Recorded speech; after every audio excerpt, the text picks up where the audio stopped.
This is the future, and it is happening now. Man and artificial intelligence, two forces riding the same wave, together creating a new language. Mathematics is becoming a universal language for any idea or concept. Algorithms are the new tool to express thoughts, precise and flexible. And now they are used by science and art, architecture and healthcare, philosophy and logic. Such is the advent of an opportunity era, where technologies will reveal the potential of a man, and man will give purpose to technologies. AI Journey 2025. The journey to the world of artificial intelligence is beginning.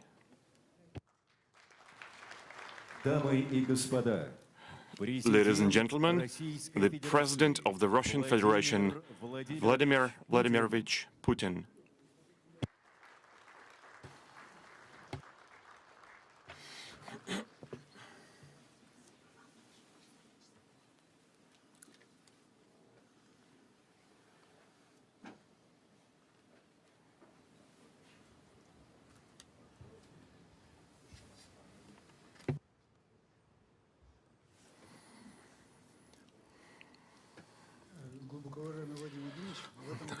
Dear Mr. President, Vladimir Vladimirovich, this year we are having the Jubilee 10th Conference, AI Journey.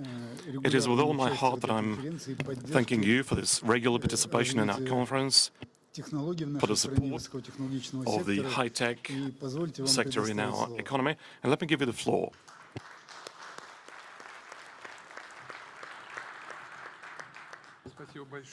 Thank you very much. Today's date is called Artificial Intelligence Journey. And Mr. Gref has just given me such a journey. It was a 3-hour-long journey, 2.5-hour journey. So we apologize to you for having had to wait here, that you had to exchange opinions for now for the topic. But in any case, I'm very happy to welcome all participants of the conference called Artificial Intelligence Journey, that is organized here at the Sber HQ, as well as I would like to welcome many millions of citizens of different countries, our great online audience. As per tradition, I'll share with you what Russia is doing. I'll tell you about our new steps in the creation and application of cutting-edge technologies, also as part of international cooperation. However, since the conference is the 10th conference, it's an anniversary, I would like to thank the Sber chairman of the board, Herman Gref, as well as the Russian Artificial Intelligence Alliance. Thank you for your resilience in the promotion of the values of progress. Thank you for your efforts to bring together the capacity of the state, businesses, and science, rallying around the tasks of technological development. And technological development, as I have said many times, requires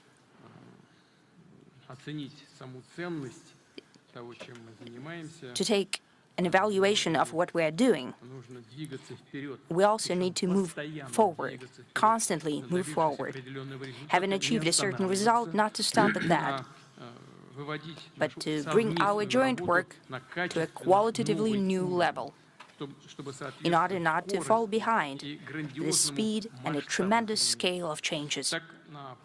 During the previous conferences, we have spoken in depth about the generative AI, about language models trained at vast data sets, including texts and images. Even 2 years ago, such systems could only perform rather simple tasks, and today, using generative artificial intelligence, they're already creating intellectual assistants, the so-called AI agents, as well as unmanned transportation and robots. It's important that they are acting not according to strict and predetermined algorithms, but they're becoming increasingly autonomous in making decisions without intervention of a human. And those who already have such products and apply them receives a tremendous advantage in the efficiency and labor efficiency. It is apparent that generative AI technology is becoming essential and strategic. Possession of proprietary foundation language models is sought after not only by major companies but also by leading states. The development of artificial intelligence is evaluated to be possibly one of the largest technological projects in history. At the same time, the mainstream investment is flowing towards the increased computation capacity, as well as building additional gigawatts of capacity that has the decisive role for the reliable work of the whole growing digital infrastructure. To train the next, even more efficient generative AI systems. I have already mentioned before that during this decade, the consumption of electricity by data centers will more than triple. Along with drastic changes in all spheres, there is an increased number of users of the products based on generative AI.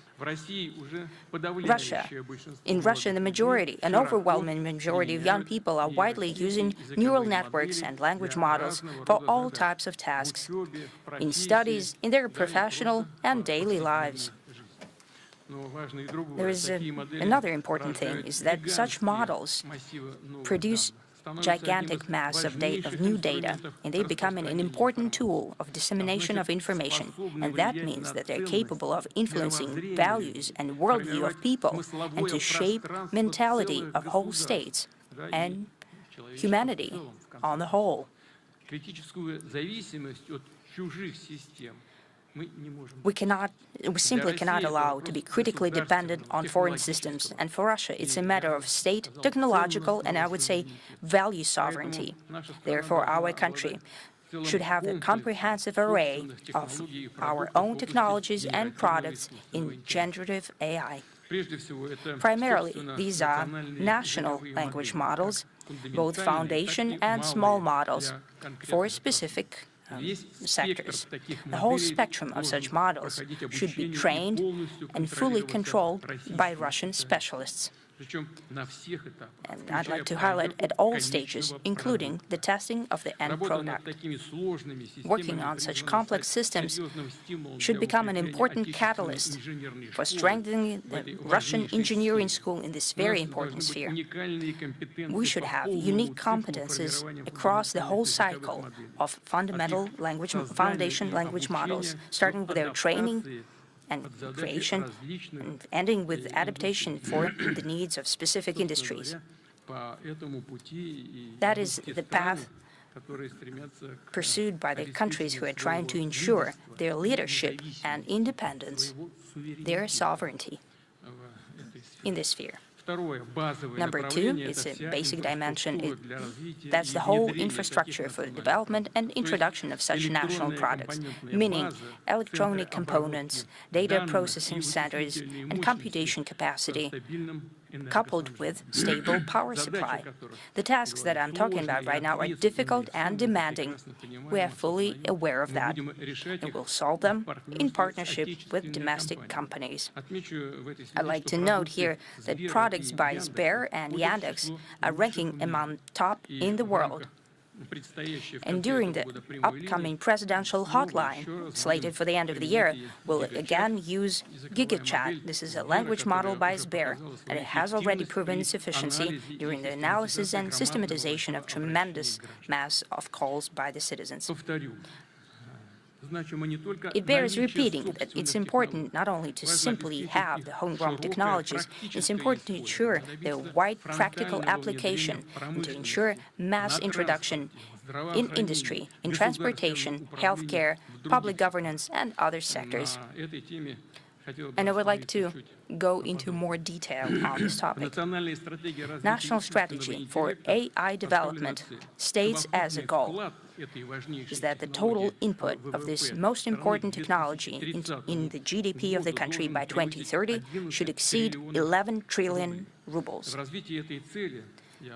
To follow up on this goal, I'd like to ask the government and heads of regions to draft a national plan of introducing generative AI at the level of the whole country, as well as in the breakdown for sectors and regions of the Russian Federation. Today, with the chairman of the government, in the morning, we've discussed this topic and we have spoken about it.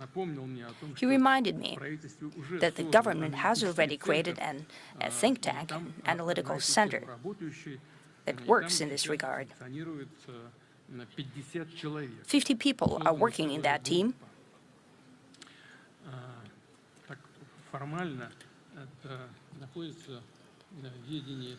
Formally, this team is working under the Ministry for Digital Development. However, it's not enough. It's not enough today. We need a real headquarters for the development of this sector. If we want this work to be consistent and robust in all spheres that I've just mentioned, I mean sectoral industries and regions, in the ministries and agencies, we need an interagency headquarters that could indeed set the tasks to achieve implementation and control the result.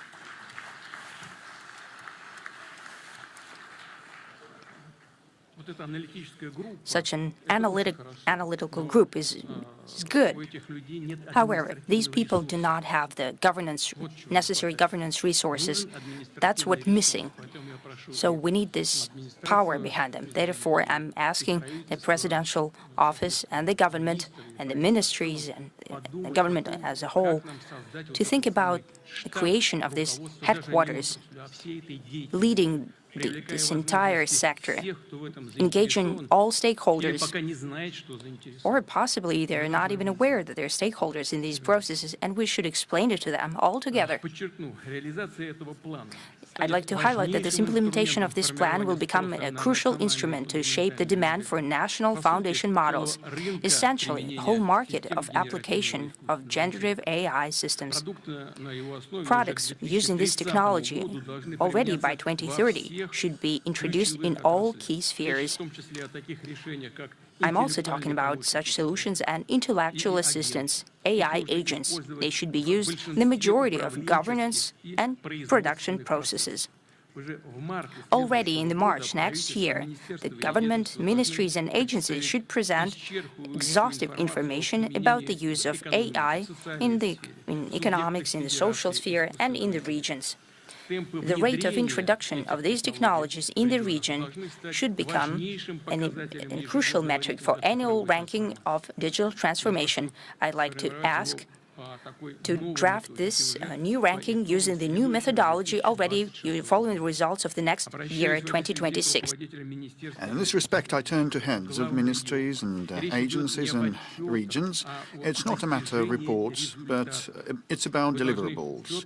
You must be clear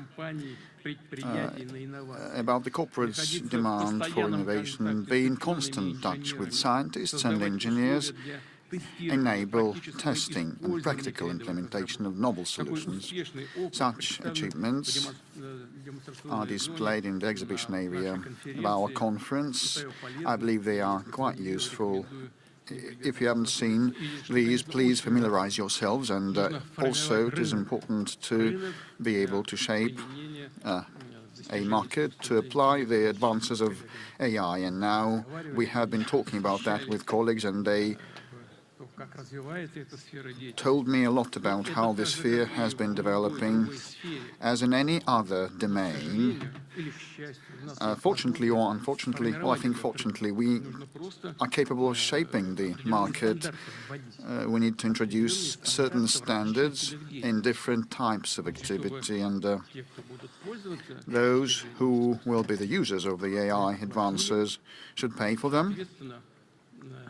And that should create the market base for further development. We need to nudge this process, give it an impetus. I'll also add that we already have salient examples of the expertise of one region in AI application becoming a springboard for the changes across the country. Around 2,000 medical establishments in more than 70 regions have joined the Moscow digital healthcare platform, and this system has provided doctors from different cities and locations with access to AI algorithms to pursue automatic medical images and radiology studies analysis. We should be more swift in reducing administrative barriers that would hinder the implementation of technology. In a number of countries, the attempts at prescribing AI in great detail slowed down the development of new products and ideas. I reiterate, we should not take this path, and we should learn on others' mistakes. At the same time, some of the domains of activity, in particular, and partly the special services and public administration domains, and as well as power authorities work, where we should remain on our own proprietary domestic solutions. And definitely all that should be done in pursuit of direct dialogue with technology businesses, having meaningful and substantive discussions about the boldest and outside-the-box, out of the normal approaches, regulatory and legal initiatives. If need be, we should test run them within experimental legal frameworks. Such are applied in Moscow and in Sakhalin and in a number of other regions. And soon they will encompass a third of Russia's soil. The entire Far East will be covered, and definitely we should promote more actively the soft law. I'm referring to the AI ethics code, most importantly. Apart from that, as I have noted today, in order to step up domestic generative AI capability and train our language models, we need to guarantee the stability and autonomy of the national digital infrastructure, which I have already spoken about. This will allow us to safeguard data sovereignty so that the user's data should stay within the Russia's and digital loop. In this respect, I suggest engaging with business communities to implement a data center blueprint to cater to the AI objectives, providing convenient access to data centers for startups, scientific organizations and technology companies. Creation of data centers is aimed at driving the appearance of new firms and new jobs in promising sectors of our economy. It's about, most importantly, an inter alia electronic components industry and domestic manufacturing of basic components of software and hardware systems for data centers. Another overarching goal is to ensure stable, uninterrupted and sufficient power supply to data centers. So installation of their layouts should be clearly tied with further development of all our national energy infrastructure, including the state-of-the-art, contemporary, cutting-edge, eco-friendly and sustainable coal-fired generation, including other clean sources as well, like the nuclear power sector. Right now we have had a conversation with the professionals, and they say that the energy sources alone are insufficient. We need constant, uninterrupted, powerful sources of information so that they can be used swiftly to process data, and they should be next to the consumers and the users of the services. And this is a very important goal, a daunting task, but we can resolve that because we are the only country in the world, I think, that is now capable and ready and already producing small-scale nuclear power plants.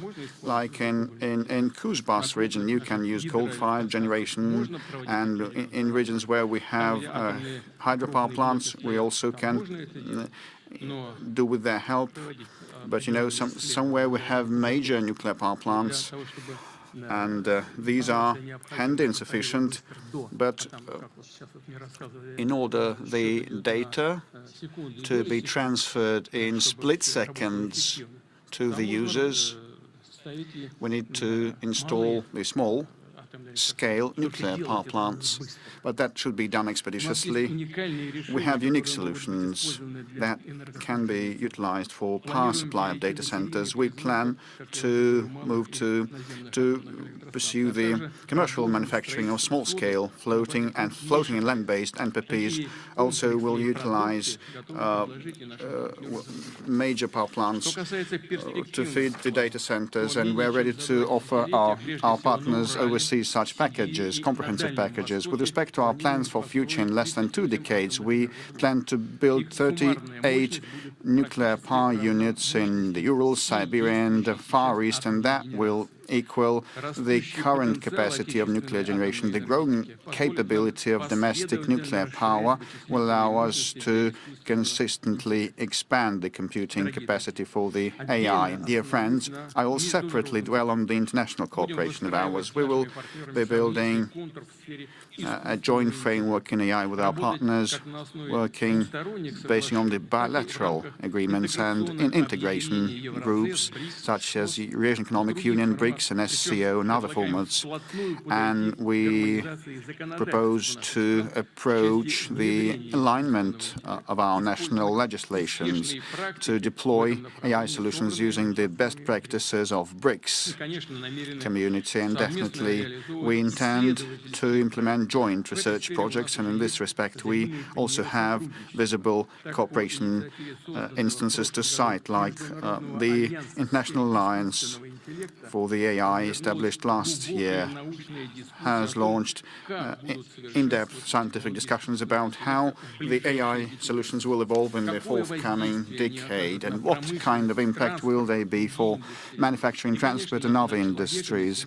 And definitely the human beings and the family and the society and social process, I would ask the government to utilize the findings of that forecast in practical domain to update and fine-tune our plans to develop our economy and welfare. And it's obvious that the digital progress will be gaining momentum, and in foreseeable future we are sure to see solutions that will surpass the current system's capabilities, and this will happen quite quickly. And I'm referring to generative AI inter alia. And most importantly, I'm certain that Russian young scientists and engineers will become active contributors, helping to resolve these complex tasks and problems. I know that today Russian school children are attending, as well as students, winners of international AI competitions and events. Let's recognize and celebrate them all together. Dear friends, I wish you new achievements and all the best, and I wish all the AI Journey Conference participants fruitful work. Thank you very much.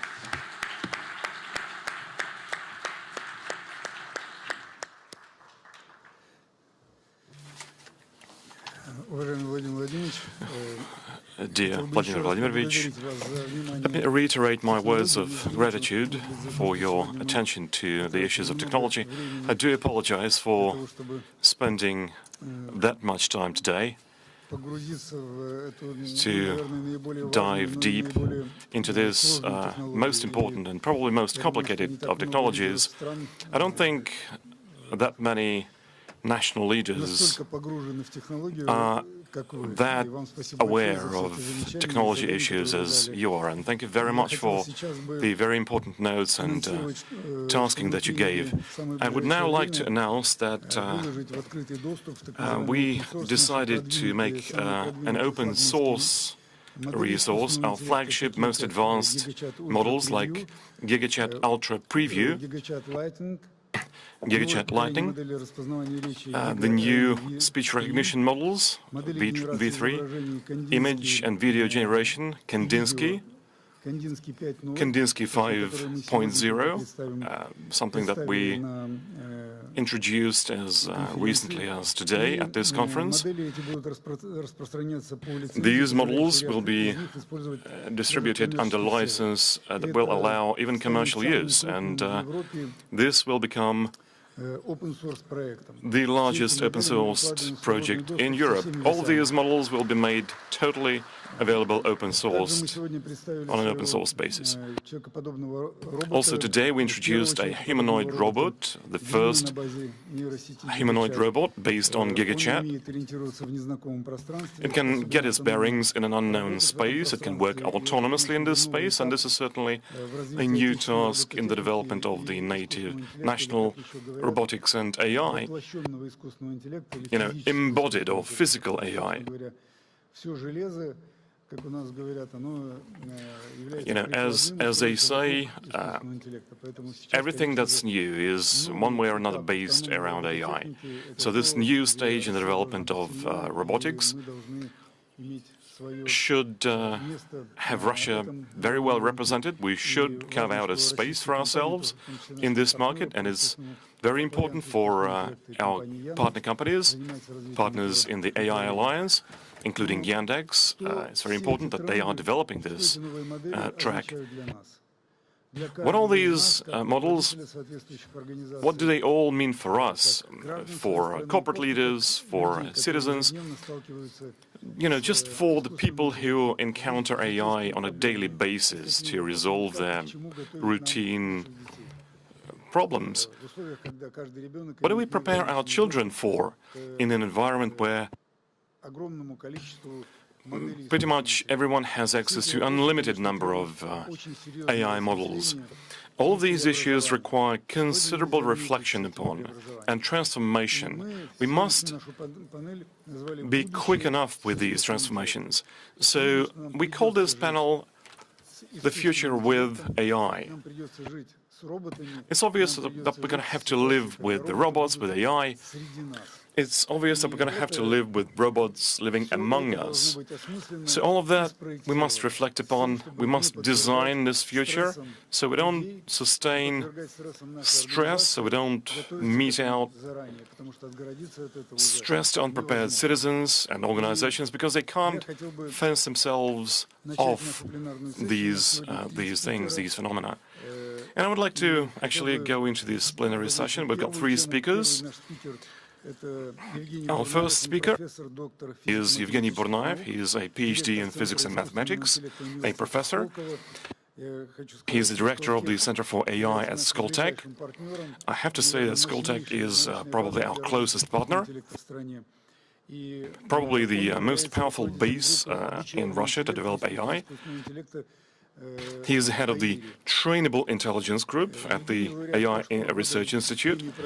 He won the Russian government National Award for Science and Technology last year.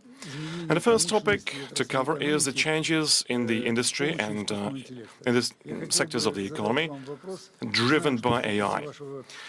I would like to put the question to you, knowing that you're very much focused on practical developments in AI.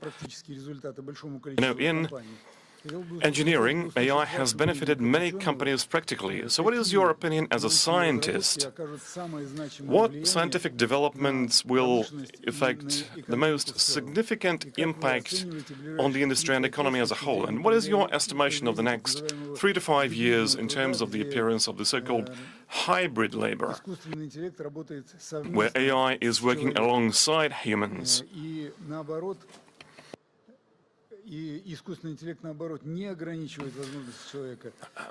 AI not limiting the capabilities of humans, but on the contrary, augmenting them.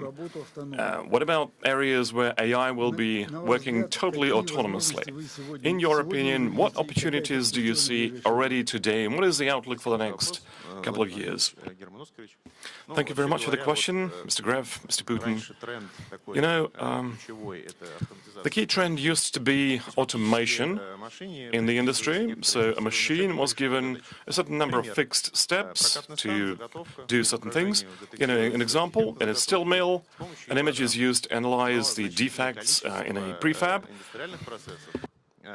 But then a whole number of industrial processes are so complicated that you simply cannot automate to resolve these issues. For instance, you design a manufacturing site. The master constructor is setting certain parameters. Then certain engineering teams start working with the regulations, with the design requirements, etc., etc. It's a multi-step process, very complicated. The problem is that if the high-level characteristics, the global characteristics, the global requirements of the site change for one reason or other, recalculating the whole thing as a cross-cutting process is pretty much impossible.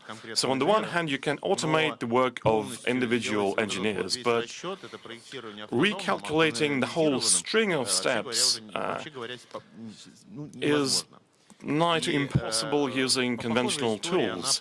And it's a similar story in process management in manufacturing industries. But then we have multi-agent systems and generative AI. They allow to transition from automation to autonomization.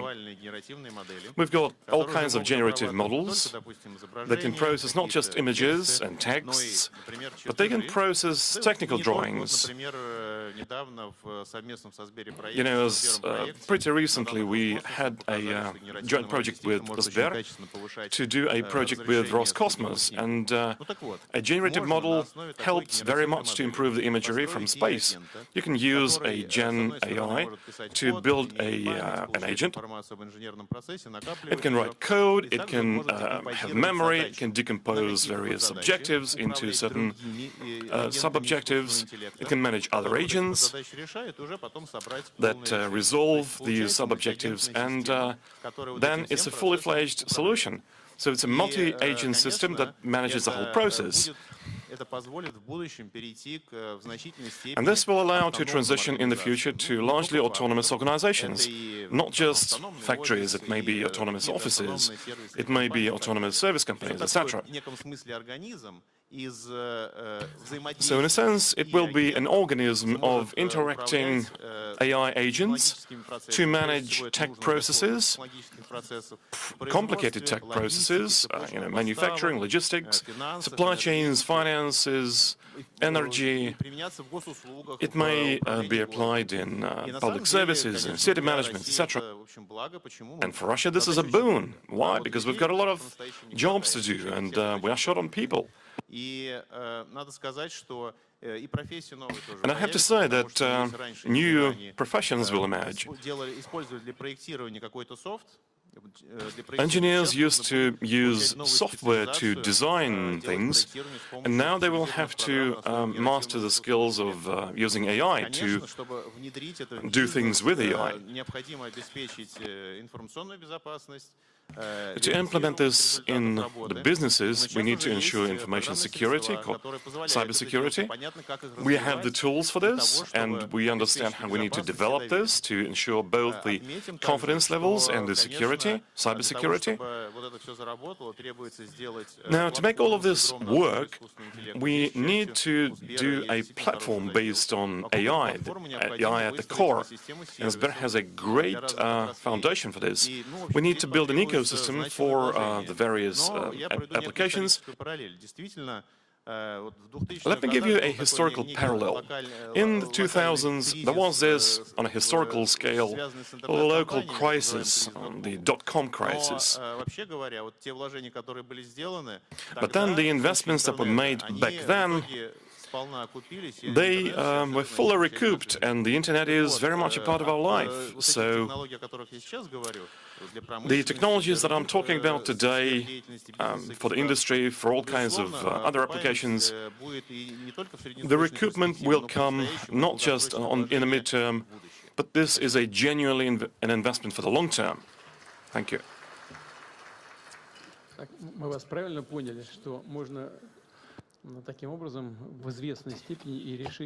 Do I get you correctly that we can resolve the labor shortage problem? Yes, mostly. And the high-skilled personnel and labor resources, you know, they also have to upskill. You know, in the past we had the machine tools and now we have chip-based machine tools, so that required upskilling and skill improvement, and this is the path we have to pursue. Thank you very much. And you have made mention of this satellite-based data, and I would like to thank our partner attending, Dmitry Bakanov. Recently we started cooperating with Roscosmos Space Agency quite actively. On the ground also, and thank you for providing a lot of information that we can use to train our models. In the outer space, we already have launched first models of ours accompanying astronauts, and now we are designing the cosmonauts assistant, and there's a great deal of complex equipment on board, and the AI is required to assist. So is Sber ready to participate in the creation of satellite constellations that the state needs so badly? Well, Mr. President, we will do that gladly in different sectors and with different aims. In terms of AI, we will do our best and we'll be pleased to do that. We believe it's our mission. So it was quite a tricky response. Will you provide funding for the constellations, or will you just share your AI know-how and capability? Mr. President, we don't have anything left after we invest in AI. It's a very expensive toy. Why don't you use the AI to reduce the non-core spending and costs, and cut those costs, and you will have extra money? You are quite correct, Mr. President. We're moving in this direction, and we wanted to present a project to you. Sberbank this year, with the help of a multi-agent system, will make redundant 20% of personnel that we, with the help of the AI, have rendered inefficient, and we have been closing those projects and making some of the people redundant. There are no inefficient workers that you can lay off. There are some of the workers that you probably haven't been doing properly with and treating properly. You know, I am in agreement with that. At the end of the day, inefficient workers are the lot of the inefficient managers. So probably there is also my share of responsibility in that. Well, actually, when Mr. Gref has helped me deep dive into the AI topic with the help of his colleagues, we have touched upon a very important subject, that of education. Once you press a button,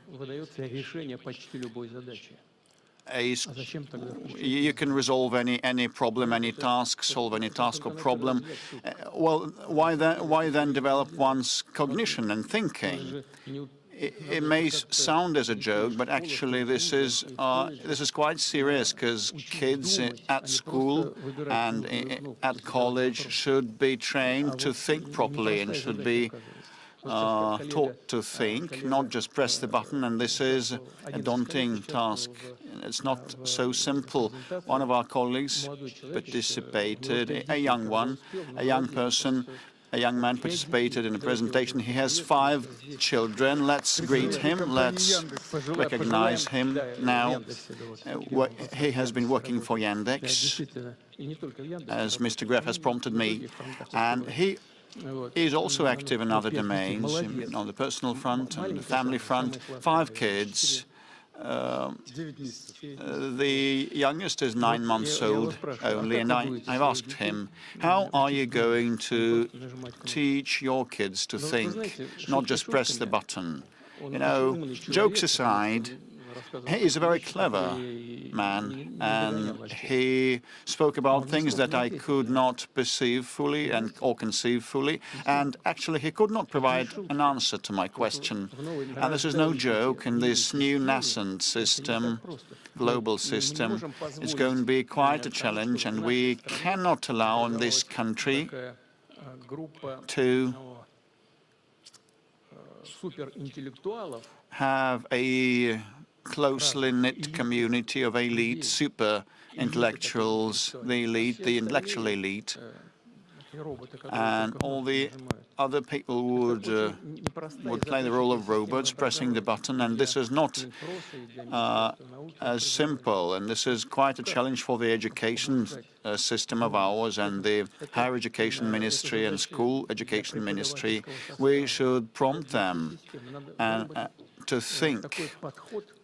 The educational system of ours should come up with an approach of teaching to make kids solve problems, and at the same time be capable of using the AI capability. And also they should be knowledgeable of how to play chess, and they should be good at mathematics. So I would ask everybody to think it over, because not a single model can resolve that, and not a single official or leader can resolve that. This is a very, very serious for our future generations. I apologize for this intervention. Mr. Putin, thank you very much. These are major challenges. Obviously, they cannot be addressed from the get-go. I mean, the entire community, the entire society have to make an effort, and this is something that we have to prioritize. Our next speaker, Ajit Abraham, from India, is a Vice Rector, Dean of the Faculty of the Artificial Intelligence at SAI University. He is the author and co-author of more than 1,500 research publications in the field of AI. According to Scholar GPS data for 2024, he is in the top 0.01% of the world's most cited scientists in the fields of engineering and computer science. His H index is 123. A question to you, Mr. Abraham, related to science and education. Because obviously in the era of AI, science and education goes to a totally new field. These are the fields that are so important, without which you cannot develop the entire country, and obviously you cannot develop any technologies without science and education. What is the future of science, if I may ask? We reported to the President that this year AI, for the first time, authored an article that was published in an A* journal, and up until 2030, according to all expectations, AI will write more than 1 million scientific articles. Without AI, this number would be 43,000. It is obvious that researchers cannot even read all these articles. How do you think the research work will be organized?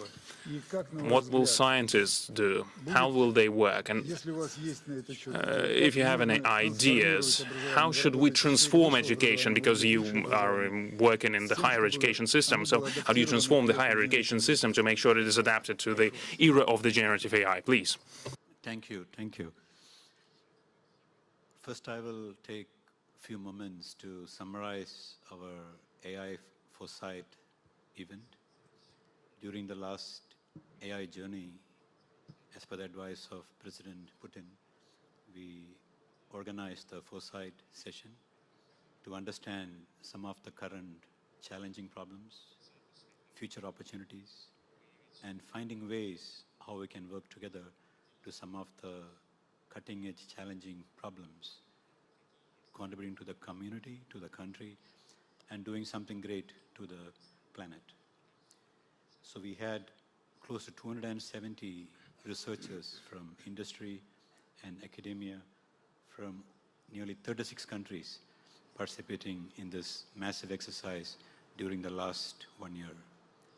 Personal interviews, sessions in different countries, online, offline, all these helped us to bring all this knowledge together. And I would like to use this opportunity on behalf of all the members and the participating nations to thank Russia for chairing this session and providing this opportunity for all of us to work together.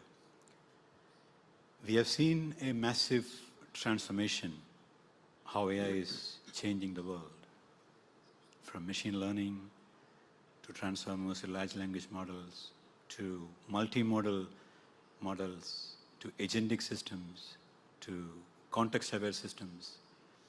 We have our colleagues working in various new areas like responsible AI, explainable AI, ethical AI,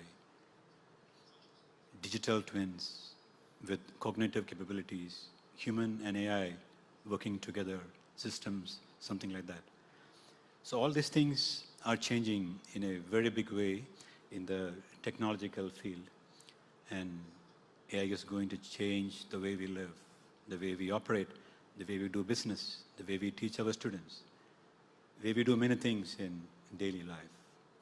I would like to quickly point how scientific literature, or I would say advancing scientific progress, is going to be affected using artificial intelligence. From understanding literature, I would say if we want to do something new, it would have taken months to years to summarize a new area.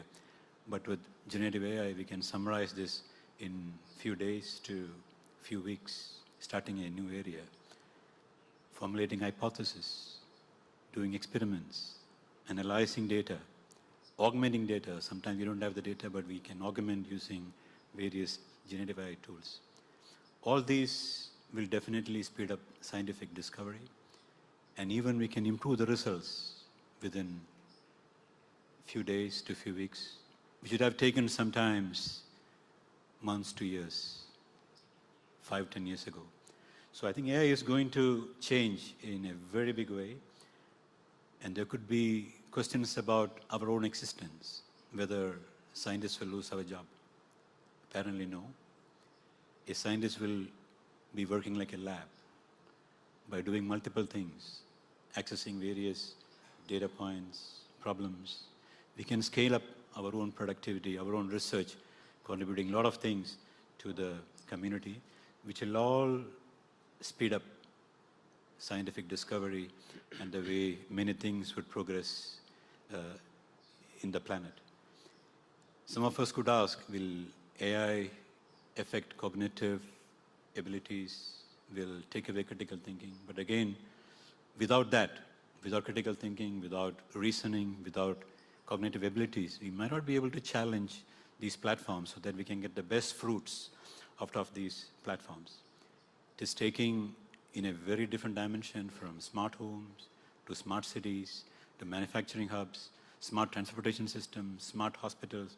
Imagine if you're walking to a hospital and for a regular checkup, taking some blood samples and using some imaging, and you're getting a predictive diagnostics that you're going to get a neurological disorder probably in the coming few months or few years. That is how healthcare is progressing in a very different way.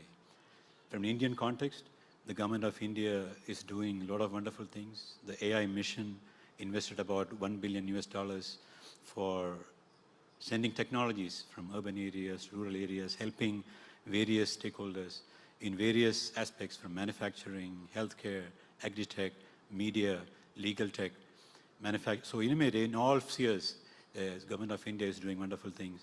Startup AI mission is another big initiative by the government of India, training the youth. So India has about 350 million youth population, which is probably almost the size of Russian population. So the government of India is trying to encourage entrepreneurship within these youth talent. The International AI Alliance, chaired by Russia, is a new platform. As of now, we have membership from more than 20 different countries. This is going to take AI in a very new dimension in the coming months and years, and I'm sure that It will again scale up in a very big way, providing massive opportunities for collaboration, networking, and contributing something for the society at large. Thank you very much.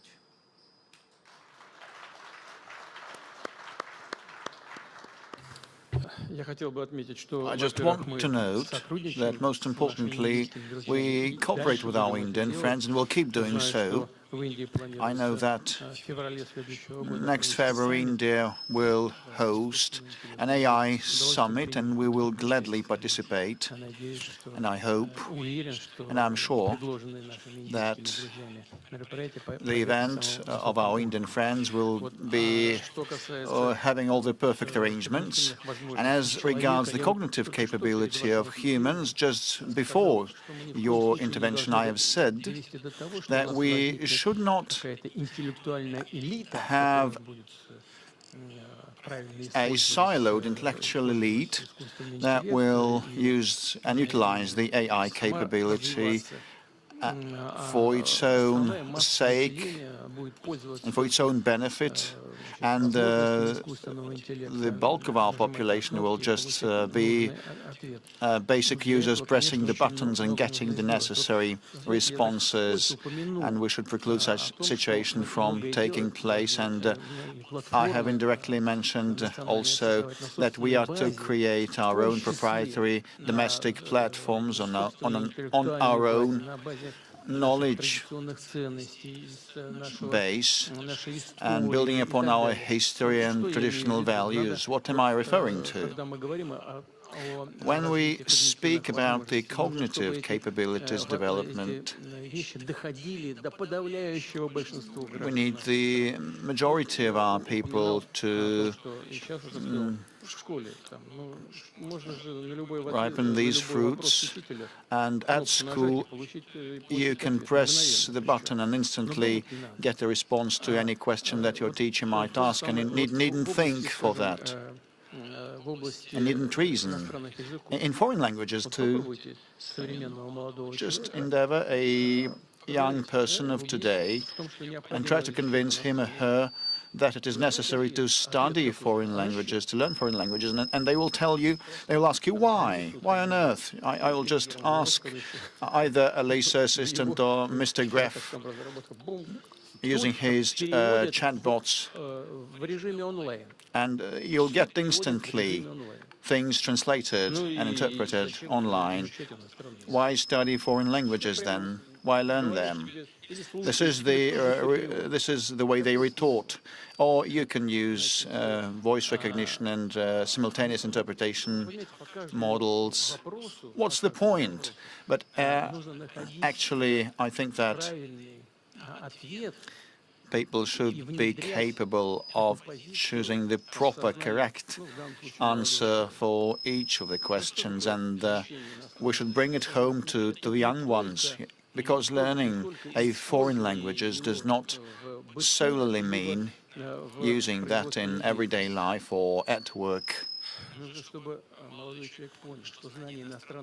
Young people should be aware that the knowledge of a foreign language would plunge you into a brand new world, and you will be able to experience a new life.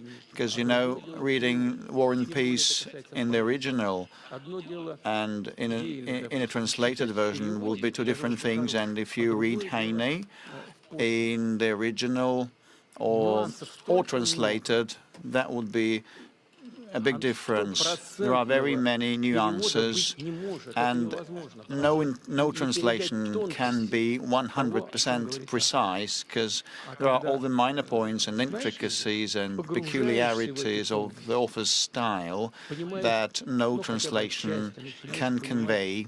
But if you know a language, and if you read that in the original, you get to perceive the soul of the native speakers and the soul and the spirit of a foreign culture.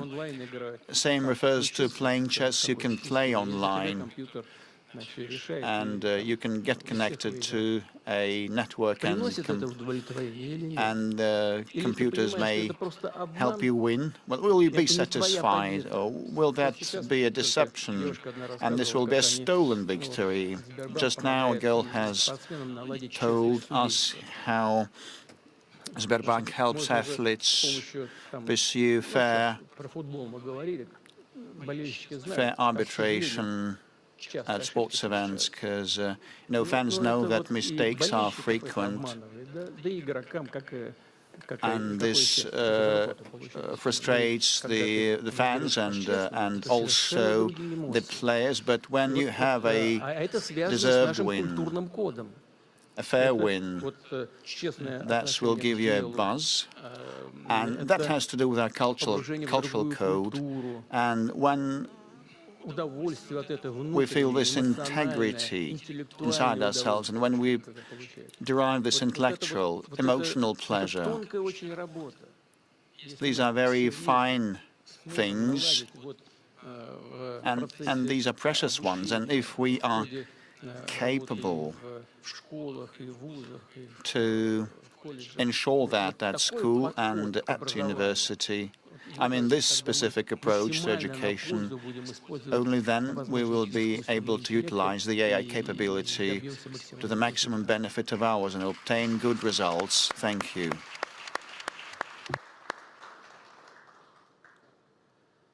Ms. Putin, thank you very much. You very precisely pointed out the focus areas that we should prioritize, how to ensure that kids and people are motivated, how do we ensure we have a high-quality education, how do we explain to the kids that they have to learn instead of just pushing the buttons, without spending any intellectual resources on that. But because without spending any intellectual resources, you won't be able to do anything, you won't be able to develop. How to make sure that AI stimulates you, not kills your cognitive abilities.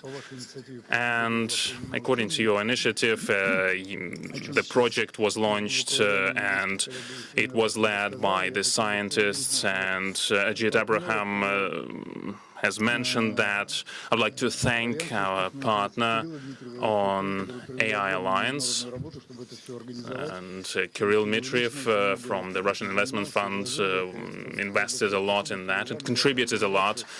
I'd like to thank you, Kirill, and your organization, because without your participation, that international partnership would not be possible.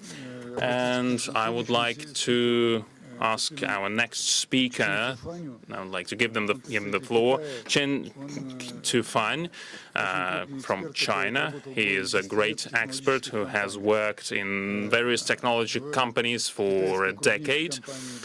He has worked in Baidu, one of the largest tech companies, and in Google, one of the largest American companies. He was heading the Department for Strategic Research, and after that he decided to do writing, to engage in writing, and with Kai-Fu Lee, a great AI expert, he co-authored the book AI 2041. He authored quite a lot of books, and he is one of the experts in the futurology. He's a futurologist. Mr. Chen, the first question, what is your take on the forecasts that Mr. Kurzweil is publishing? He is one of the most famous tech futurologists. He said that you just need to live for another 6-7 years, and you will have the chance not only to live up to 100 and more, but you will be immortal. His latest forecast tells that it will happen somewhere in 2032, between 2030 and 2035. I'd like to ask a question to you, the second question. How do you think the life of a human being will look like in 2041, for example? the year that you described in your very exciting book with Kai-Fu Lee? And what would be the key source of trust between the society and the AI? It is known that the technology is growing so quickly that the society cannot adapt at the same pace. What should we do to explain to people and to help them adapt, help them understand what to learn and what skills to train, how to ensure that they have the motivation that the President has talked about, how to make sure that they are in demand on the labor market and, you know, on a global scale, really, how to do that in this very uncertain, fast-changing times. Thank you, Mr. Gref. Thank you for introducing our book, AI 2041. I want to start with sharing one of my personal story. Like 2 years ago, my mom, 70-year-old, she had a stroke at home when I was away. But luckily, my dad found her and took her to the nearest hospital. And she got everything she needed, all the treatment, and she's fine. But what if she's by herself? What if the hospital was too far away? And what if we can have an AI doctor in our pocket for everyone, so it can subtly monitoring your everyday behavior, like your voice, your expression, the way you're holding the phone, and even your biomarkers. And it can warn you before the stroke or some else's disease before happening. And not only that, but if you need some medication, so it will base on learning all your data, all your history, all your microbe, everything, and 3D printing all the medicine, the pills, and deliver to your doorway within minutes. So this is not only about saving the lives, not only about curing the disease, but also like what Ray Kurzweil mentioned, it will tremendously extend the lifespan and increase the level of well-being. Why it matters so much? China as a country is big, just as Russia, but with 1.4 billion population, so the resources are unevenly distributed. So it's vastly different, distributed in mega cities from the rural areas. But from the other way, fascinatingly, we have almost 100% coverage of smartphones, and we have almost like 80% coverage of internet. So think about in the future, we can deploy AI models hybrid with human expertise, and we can help everyone to improve their everyday life with all this infrastructure and technology. So AI on healthcare, just one thing. Also, like you mentioned before, multi-agent system on your phone could be your children's personal tutor, could be your family finance manager, could be your yoga instructor, could be your therapist. So everything is possible. You don't have to travel far away. You don't have to go to the big city for all these resources. And what's more crucially, just like Mr. President mentioned, we can use the technology to reconnect the younger generation with the history. Just for example, my colleague students from Hong Kong, right now they're using Gen AI and 3D printing to transform all these Chinese mythology figures into fashion toys, and which makes folklore and culture more accessible and relevant. So Russia have as deep the culture and history as China. So definitely we can use the technology to strengthen their love for history and the culture. And also my friend's daughter, 40-year-old girl, she's using AI tutor to read Russian literature, which is quite amazing, right? So AI technology definitely help us to increase the exchange culturally. So go back to my mom. So what's happening to her? So during her recovery, my dad using AI as a tool to create all this funny little animation to cheer her up, so make her laugh. So this is what reminds me in Chinese, AI, artificial intelligence, actually basically the same word as the word love, ai. So this reminds me technology is always about love, about caring, about connecting the people. And I think that's why Chinese government invests so much to support the development of AI technology, from infrastructure to legalization. So creating tremendous, impact across sections from education, healthcare, and manufacturing, and smart city, et cetera, et cetera.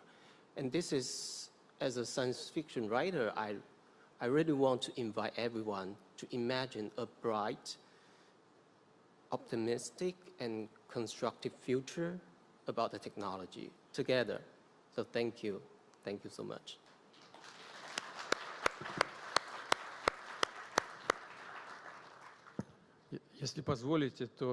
If you allow, first and foremost, on behalf of the whole audience, I would like to wish health to your mother. I hope she recovers as soon as possible. That's number one. Number two, Mr. Gref just reminded us about the fact that some specialists, well, now we're talking about Chinese specialists who are saying that it's possible to create the conditions. I won't go into details right now, to create conditions where people can live up to 150 years old. And I wanted to say the following in this regard. At some point in time, people lived for 25, 30 years, and that was considered normal. Later, an average age in certain countries around the world started to increase, up to 35 and 40 years, up to 50 years. That was quite normal as well. Now it's about 80 years old, and we intend to get our average age a lot higher. We even set certain goals. The women live longer. But we intend to increase the average lifespan of a person. We can possibly bring it up to 150. However, it will never be enough, just like with money.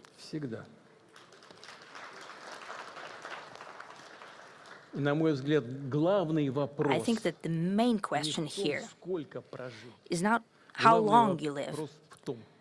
It's about how you live your life. What for? For the sake of what?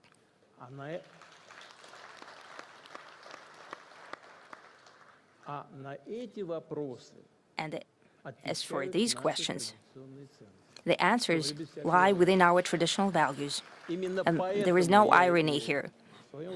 Therefore, I mentioned it both in my remarks, and I'd like to wrap it up with this. Following the developments of our national platforms, they should be based on our traditional values of all nations within the Russian Federation.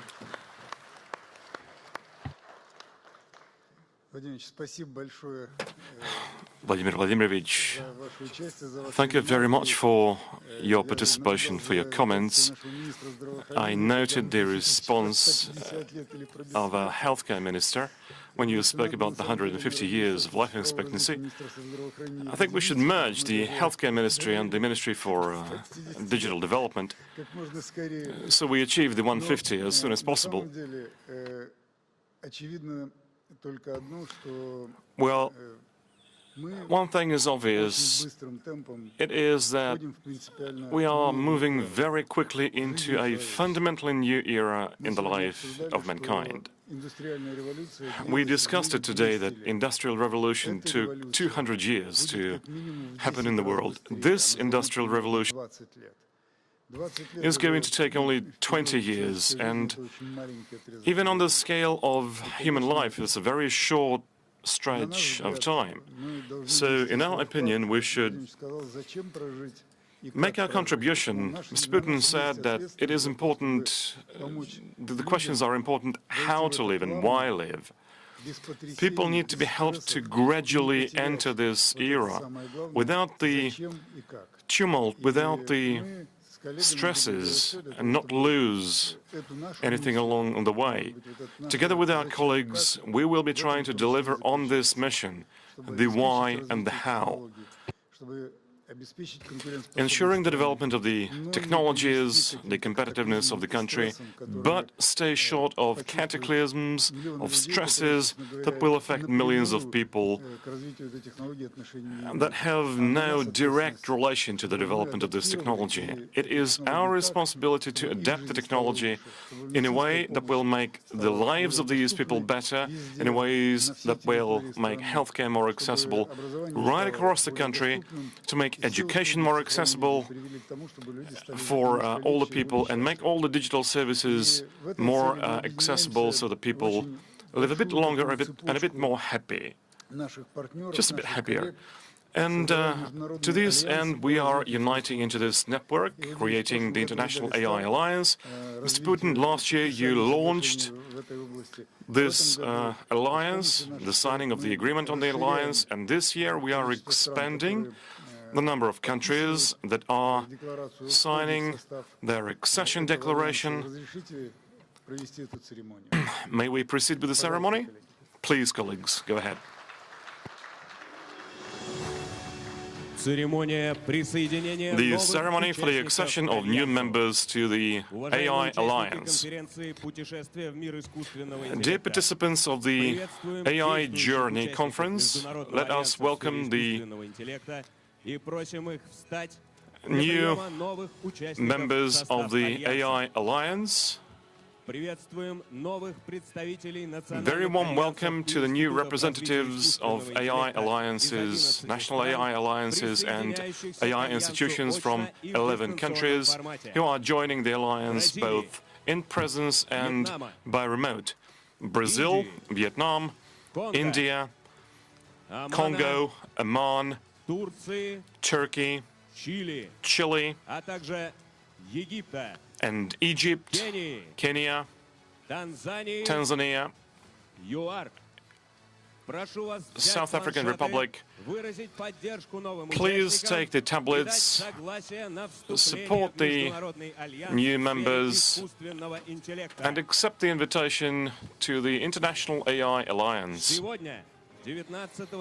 Today, on the 19th of November 2025, in the presence of the President of the Russian Federation, Mr. Vladimir Vladimirovich Putin, the International AI Alliance was joined by new participants. Now the total membership of the Alliance stands at 28 organizations. Greetings to the new members of the Alliance.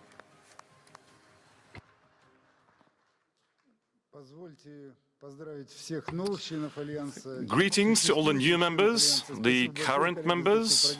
Colleagues, thank you very much for taking the time to travel here. And thank you for your willingness to cooperate in the development of the most important technology of the century. And I would like to extend my gratitude to all the participants of this conference. A special word of thanks to the Presidential Executive Office, Maxim Stanislavovich Oreshkin, the advisor to the President, who was very active in helping us organize the ministries, Dmitry Nikolaevich Chernyshenko. Yes, colleagues, do take a seat. Dmitry Grigorenko and all our partners who treat this topic very, very seriously, as led by the Prime Minister. I have to say, we are pretty much discussing this topic every month, so we are not left standing on the wayside in the development of this technology. We reported to the President today that Russia is among the 7 nations in the world that possess pretty much the full stack of technologies, most recent, cutting edge, that the most advanced nations possess. That it is your involvement, Mr. Putin, that helps to maintain the necessary level of tech development, the interest on the part of students, researchers, entrepreneurs, of all levels, government officials. Thank you very much indeed, sir. We will do everything in our power to move our country along the way with as great confidence. Thank you.